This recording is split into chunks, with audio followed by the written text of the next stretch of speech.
cerita dengan judul Ambulan Maut.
Sardi sedang jengkel, duduknya gelisah, mulutnya mencang-mencong, rambutnya yang sudah putih sebagian morat-marit, wajahnya kusut dan pucat. Kartu gaple yang dipegangnya menunjukkan balak 3 lagi, kalah lagi dan kalah lagi. Padahal pada putaran yang ketiga ini dia berharap banyak untuk menang, sehingga hasilnya bisa digunakan untuk melunasi hutang istrinya di warungnya Pak Budi, yang bukan saja menggunung, tapi sudah bikin malu. Tapi kenapa kemenangan yang sangat diharapkan itu justru numpuk di temannya Sutris? Banyaknya uang hasil kemenangan malam itu membuat wajah Sutris bercahaya, percis cahaya bulan purnama tanggal 15. Kedua orang yang sedang asik berbagi kartu dan keberuntungan itu menjumlak kaget ketika telepon di ruang itu berdering dengan keras sekali.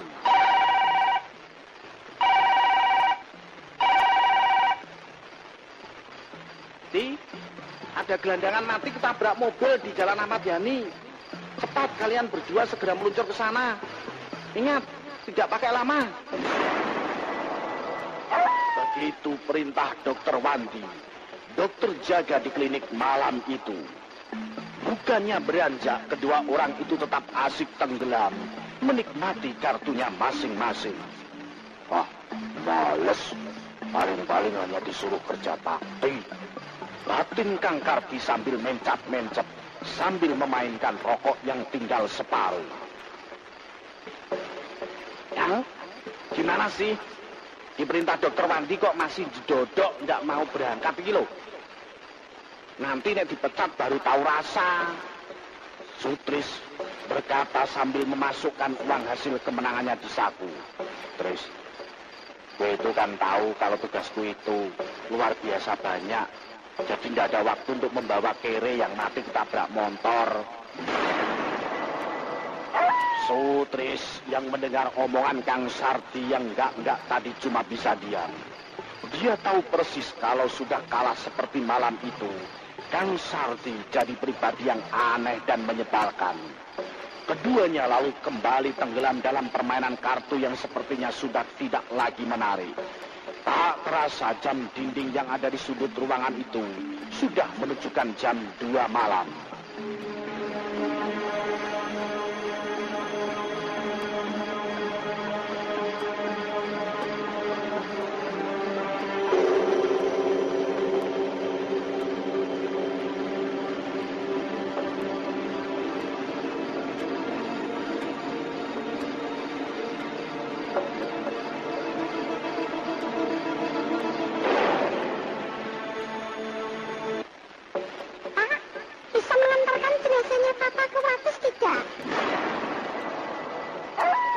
Tiba-tiba seorang gadis muda cantik yang tidak tahu dari mana datangnya muncul begitu saja.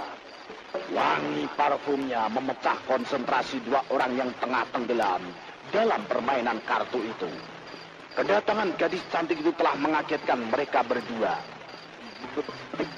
Bisa, Mbak, tapi... Tapi apa, Pak? Masalah ongkos. Saya sanggup bayar 3 kali lipat dari tarif biasa kok. Yang penting jenazah papa saya segera bisa sampai ke Wates. Kata gadis itu dengan sigap.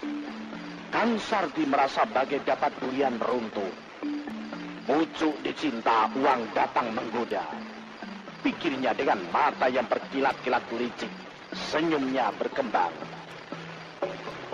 Bubar dulu. Ada panggilan tugas penting. Katanya sambil membanting kartu terakhirnya. Oh, semprol kowe iki. Karo duit ae matane ijo Kang. Mendengar kata sahabatnya itu, Kang Sardi hanya tertawa pendek.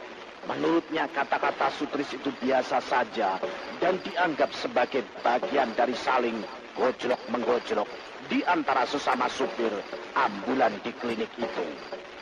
Baginya mengantar orang dari rumah ke rumah sakit atau sebaliknya merupakan tugas yang kadang-kadang menjemukan. Kalau tidak ada angpaunya. Memang di antara sesama supir ulah Kang Sardi itu sudah sangat terkenal. Kang Sardi terkenal sebagai supir yang suka pilih-pilih. Jangan harap bisa membuatnya beranjak dari permainan kartu kalau tanpa imbalan rupiah. Untuk tugas yang bersifat sosial, beragam alasan siap diluncurkannya. Kalau toh terpaksa dijalani, tentu dibarengi dengan raut wajah yang tidak sedap untuk dilihat. Sudah jamak di klinik rumah sakit negeri seperti itu, yang namanya pelayanan prima itu hanya bagus di slogan saja. Hampir semua pegawainya ngobyek dan mengormesialkan jenis-jenis layanan yang ada, seperti yang dilakukan oleh Kang Sardi tadi. Dia lebih suka menerima tugas yang ada uangnya, sedang tugas sosial sering dianggapnya seperti kerja rodi saja.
Malam itu Kang Sardi berangkat menerobos gelapnya malam bersama gadis cantik yang sudah membayarnya 3 kali lipat untuk membawa jenazah papanya ke kota Wates. Gaspol, itulah prinsip Kang Parti untuk memberikan servis yang excellent agar jenazah itu bisa sampai ke Wates sesuai dengan waktu yang disepakati. Malam yang sangat larut membantu keinginannya itu. Jalan yang dilalui sepi membuat malam itu terasa tintrim. Tidak banyak kendaraan yang harus dilaluinya, termasuk sepeda motor yang biasanya membuat macet dan membuat jalan raya jadi lebih berbahaya. Hanya beberapa bis malam dan truk itu pun 1-2. Persis jam 3 pagi jenazah sampai di Wates. Wajahnya jadi bersinar dan ngantuknya hilang ketika dia menerima 7 lembar 100 ribuan merah dari gadis cantik itu. Buruan Kang Sardi membawa ambulans balik ke klinik lagi. Kantongnya penuh dengan uang. Apalagi yang dicari katanya sambil berciul-ciul. Belum jauh dari batas kota, ada sosok laki-laki yang mencegatnya.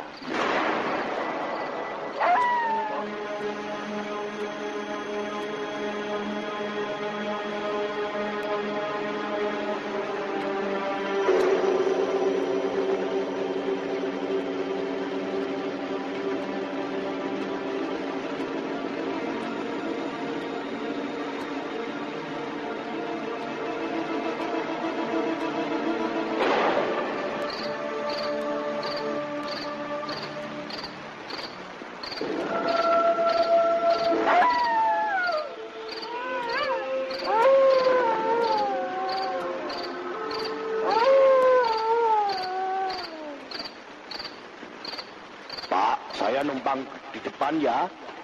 Tadi setelah mengantar jenazah ke Wates kok mobilnya jadi rewel, jadi saya tinggal di sana. Besok pagi saja memperbaikinya. Setelah bawa montir, masalah bensin beres, nanti saya beresi, Pak. Tanpa nunggu persetujuannya, laki-laki yang memakai baju serba putih namun kelihatan sangat kotor itu langsung membuka pintu dan duduk di sebelahnya. Kang Sardi sempat cungar-cungir sebentar. Hidungnya membau bau yang tidak sedap, bau anyir. Sekilas dia melirik laki-laki yang duduk anteng di sebelahnya. Menurutnya tidak ada yang aneh, bahkan biasa saja. Cuma wajahnya yang kelihatan mendung, seperti sedang berduka. Pak, kalau kedatangan sampean tadi agak lebih cepat, tentu nasib saya tidak seperti saat ini. Mendengar gerundingan laki-laki tadi, Kang Sardi kaget. Loh, maksudnya apa, Pak? Katanya dengan nada tidak suka. Kalau saja sampean mau datang lebih cepat tadi, tentu nyawa saya bisa tertolong. Laki-laki tadi menjelaskan dengan irama yang lesu. Sebentar, saya kok tidak paham? Kata Kang Sardi dengan nada yang lebih tinggi, tidak paham dengan yang dimaksudkan oleh laki-laki yang ada di sebelahnya itu.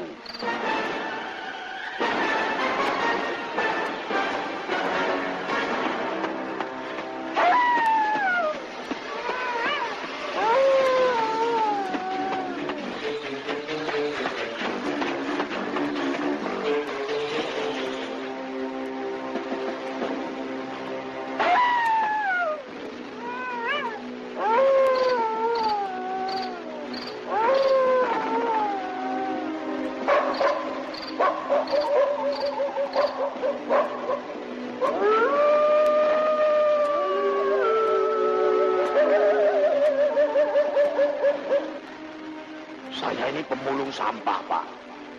Saat saya tadi sedang mencari sampah-sampah kering, tidak tahu dari mana datangnya tiba-tiba saya diseruduk senia hitam dari belakang. Saya langsung tidak ingat apa-apa.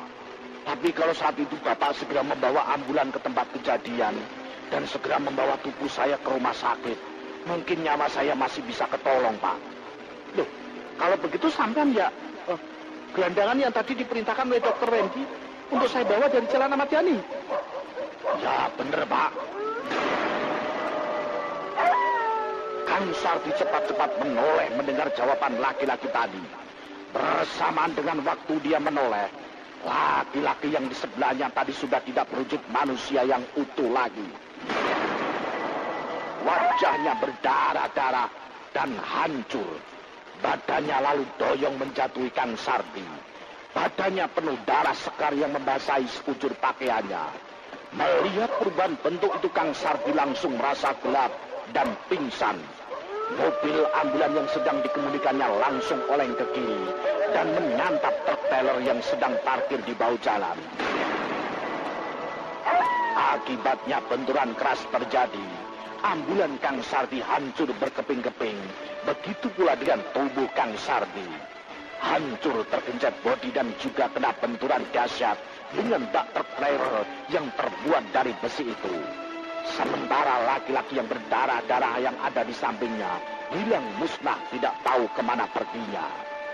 Begitulah kisah dari aku, kisah tetangga saya Kang Sardi almarhum kurang lebih 3 tahun yang lalu. Mudah-mudahan almarhum diterima di sisinya dan diampuni dosa-dosanya. Anda bersama tim Cimat.